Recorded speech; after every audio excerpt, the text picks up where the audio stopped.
Une seule raison de pratiquer l'auto-hypnose. L'auto-hypnose est très souvent confondue avec la méditation pleine conscience, qui en fait est son opposé. La pleine conscience est l'instant présent vécu dans tout son corps, son être. Il n'est pas question de laisser planer son esprit à autre chose. L'auto-hypnose doit être préparée et l'objectif défini, pour permettre justement à la conscience de laisser l'inconscient mettre en place l'état désiré.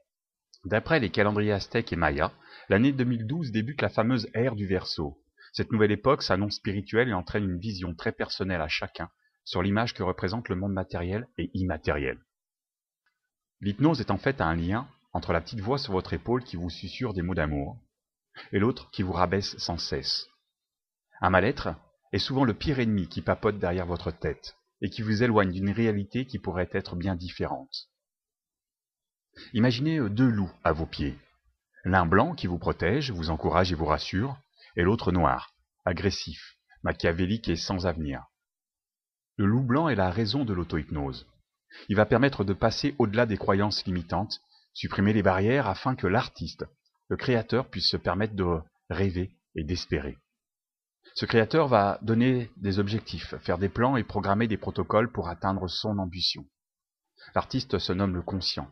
Il sait ce qu'il veut, sans savoir vraiment comment faire. Celui qui sait faire, c'est l'inconscient. Celui qui a tous les programmes pour atteindre l'état désiré sans que le conscient ait besoin d'y penser. Imaginez un infographiste devant son ordinateur.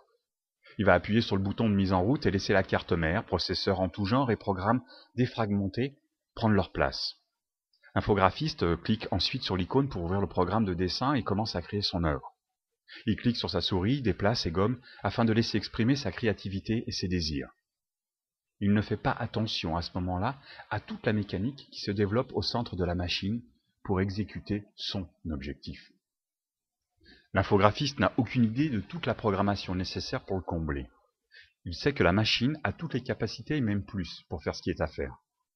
Il ne se pose même pas la question de ses possibilités.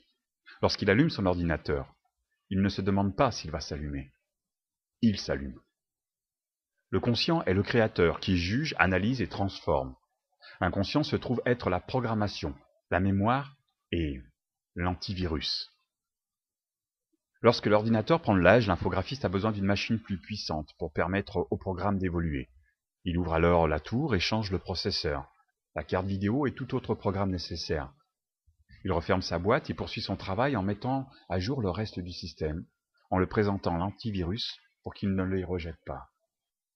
Le conscient, l'infographiste, va chercher sa programmation dans l'inconscient, la tour de l'ordinateur.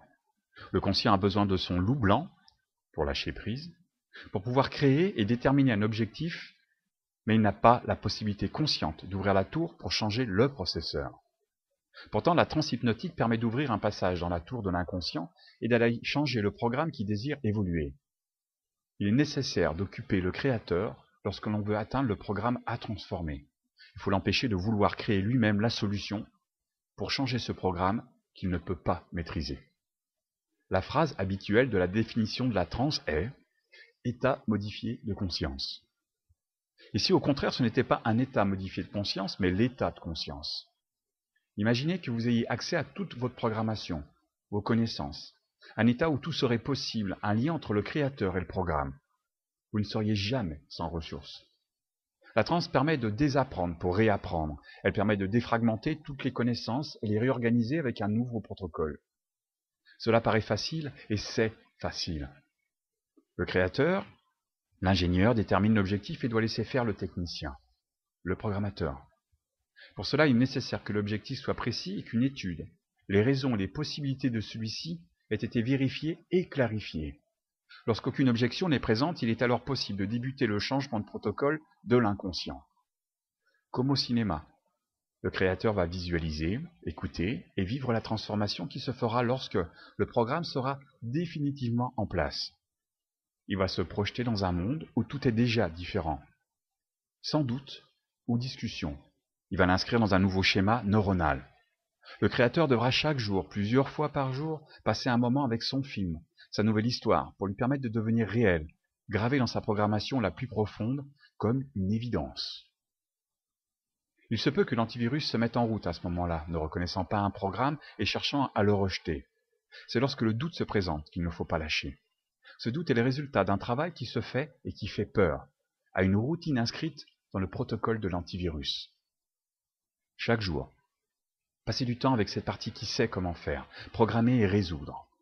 Cette partie a toutes les solutions pour atteindre l'objectif défini, les stratégies et les nouveaux comportements à mettre en place. Ces protocoles finiront par devenir de nouvelles habitudes qui agiront sans que l'ingénieur n'ait besoin d'intervenir. Il est important d'avoir confiance en son technicien et le laisser faire ce qu'il a à faire. Pourquoi l'hypnose ? La nécessité de recréer le passage entre le conscient et l'inconscient se trouve dans la transe. La transe débranche l'antivirus et permet à la partie qui sait apprendre à travailler profondément. Il est important de se faire accompagner les premières fois en auto-hypnose pour suivre un certain protocole que vous vous appropriez par la suite. Définir l'objectif, lui donner vie et laisser le conscient se promener pendant que l'inconscient travaille sur le projet. Faites comme si vous êtes dans votre voiture ou à pied. Vous faites très souvent ce chemin. D'abord tout droit, puis un feu, puis encore tout droit. Là, un carrefour avec des bouchons, puis encore tout droit. Une école à droite, avec les voitures garées en double fil, encore des bouchons. Vous le connaissez par cœur ce chemin, vous êtes dans votre tête à penser à toute autre chose. Comme une machine, vous avancez, stoppez, repartez, sans faire attention. Et puis, vous avez décidé de changer de route. En montant en voiture, vous vous arrêtez un court instant, et vous visualisez la nouvelle route que vous allez prendre. Tout de suite à droite, puis à gauche. Prendre la petite route moins fréquentée et tout droit. Il faudra faire plus attention, car la visibilité est plus difficile. Vous êtes très attentif. Roulez et arrivez très rapidement. Heureux d'avoir gagné autant de temps. 2, 3 matins, vous visualisez de nouveau le chemin, qui va plus vite et le prenez facilement. Et puis le 4e matin, vous avez la tête ailleurs, montez dans la voiture et partez. Le nouveau programme est tout frais. L'antivirus se met en place et vous vous retrouvez à un carrefour avec des bouchons, puis encore tout droit avant l'école. Il est temps de prendre le temps de visualiser tous les matins le nouveau chemin et de créer sa nouvelle carte. Un matin, quelques jours, voire semaines de répétition, vous avez la tête ailleurs, montez dans la voiture et partez.